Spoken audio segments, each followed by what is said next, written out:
This is an NBC News special report. I'm Steve Kornacki. American voters in 5 states hit the polls on Tuesday, and I've got some major results to share with you, starting in the state of Michigan, where Abdul El-Sayed has won the Democratic primary for the United States Senate. He defeats Congresswoman Haley Stevens. This was a very close race here. You can see there are still a scattering of votes to be counted, but El-Sayed currently leading Stevens by 2 points here. He will be the Democratic nominee this November, and he will face off against the Republican Mike Rogers. He won his primary unopposed tonight. Rogers, a former congressman, he ran for the United States Senate in this state against Alyssa Slotkin in 2024. He narrowly lost. He will be now facing off in his second Senate campaign against El-Sayed. The backdrop of this race, which will be one of the most closely watched races this November, is that this is a state that Donald Trump won. It's a swing state. Trump carried it by a point over Kamala Harris in 2024, and Democrats in nominating Abdul El-Sayed, a candidate who was backed by Bernie Sanders,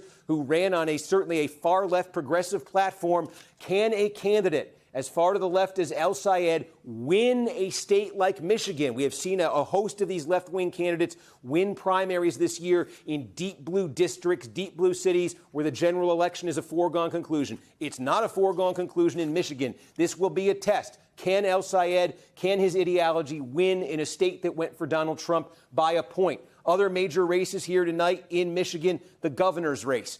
Jocelyn Benson, the Secretary of State, she will be the Democratic candidate for governor, and she will be facing off, trying to succeed two-term Governor Gretchen Whitmer, who's not running for re-election. She will be facing off against John James. John James, a congressman from Macomb County, a Republican who ran with the endorsement of Donald Trump. He wins the Republican primary tonight over Perry Johnson. It will be James. It will be Benson. That will be the governor's race. In the congressional races, a significant result in Michigan's 7th district tonight here. William Lawrence, again, a progressive insurgent candidate, winning the nomination in this, a swing district that Donald Trump carried by a point in 2024. Lawrence wins this primary tonight and will face off in the fall against freshman Republican Tom Barrett. This is a congressional district version of the question that's been raised about El-Sayed in the Senate race. Can a candidate as far to the left as Lawrence win in a district that Donald Trump won by a point in 2024? So big, momentous results out of Michigan tonight that squarely put this state in the spotlight in November, both in terms of the Senate race, which will have massive implications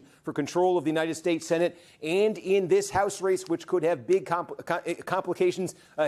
implications for control of the United States House of Representatives.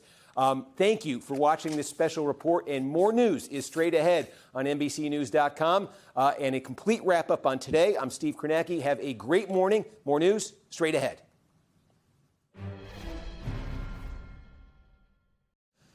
All right, folks, if you're still there, thank you. And I don't want to take any second longer. Thank you so much for watching tonight. It was great. We're back next week. Wisconsin, South Carolina, Connecticut.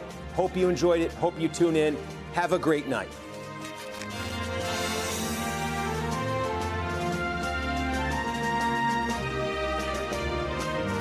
We thank you for watching, and remember, stay updated on breaking news and top stories on the NBC News app or watch live on our YouTube channel.